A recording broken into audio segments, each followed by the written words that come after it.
সুন্দরবনের জয়নগর পাথর প্রতিমা ব্লক দুগ্ধ উৎপাদনে দেশের মধ্যে রাজ্যকে একটা জায়গা করে দিয়েছে। এই দুগ্ধ উৎপাদন করে এবার বিকল্প কর্মসংস্থানের পথ খুঁজে পেল সুন্দরবনের মহিলারা। সুন্দরবন মানেই জল জঙ্গল নিয়ে জীবন, যেখানে যে কোনো মুহূর্তে জীবিকা নির্বাহ করতে গিয়ে প্রাণ চলে যায়। এই হিংস্র বিপদসংকুল সুন্দরবনে একাধিক হিংস্র জীবজন্তুর সঙ্গে লড়াই করে যাতে জীবিকা নির্বাহ না করতে হয়, তাই এই বিকল্প ভাবনা।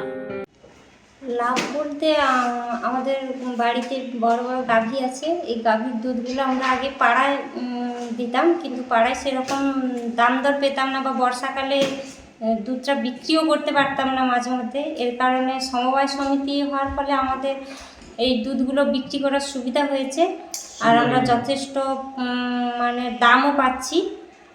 আর এর জন্য সুন্দরিনী আমাদের সমবায় খোলার জন্য সুন্দরিনী থেকে যে পেয়েছি আমরা অনেকটা উপকৃত হয়েছি গ্রামের মানুষ। বাড়িতে বাড়িতে দুধ সংগ্রহ করে বিভিন্ন পদ্ধতির মাধ্যমে ঘি ছানা তৈরি করছে মহিলারা। সেই ঘি বাজারে বিক্রি হচ্ছে, কয়েক শত পরিবার এইভাবেই জীবিকা নির্বাহ করে বেঁচে আছে।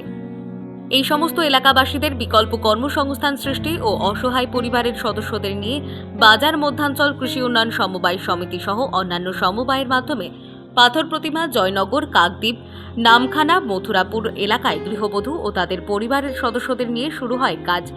যে সমস্ত বাড়িতে দুগ্ধবতী গাভী আছে সেখান থেকে দুধ সংগ্রহ করে তা প্রসেসিংয়ের মাধ্যমে দেশি ঘি উৎপাদন করছেন।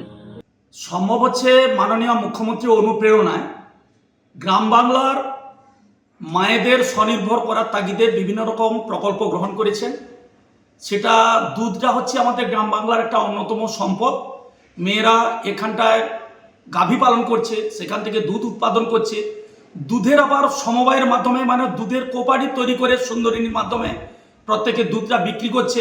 তাদের গ্রেড নির্ণয় হচ্ছে, ভালো দুধের ভালো দাম পাচ্ছে, সেটা তাদের নিজ নিজ পাসবইতে যাচ্ছে।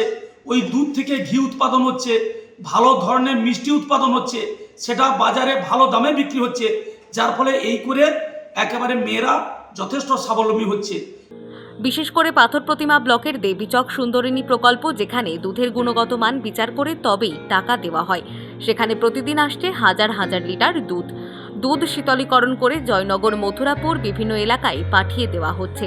সেখানেই প্যাকেটজাত করে পাঠিয়ে দেওয়া হচ্ছে বিভিন্ন খাবার তৈরির কাজে। এই কাজেও রয়েছে প্রায় কয়েক শতাধিক মহিলা।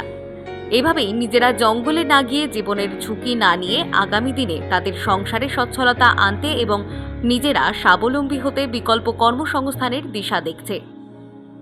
দক্ষিণ 24 পরগনা থেকে জাহিদ মিস্ত্রির রিপোর্ট, টাইমলেস ডেপিকশন নিউজ।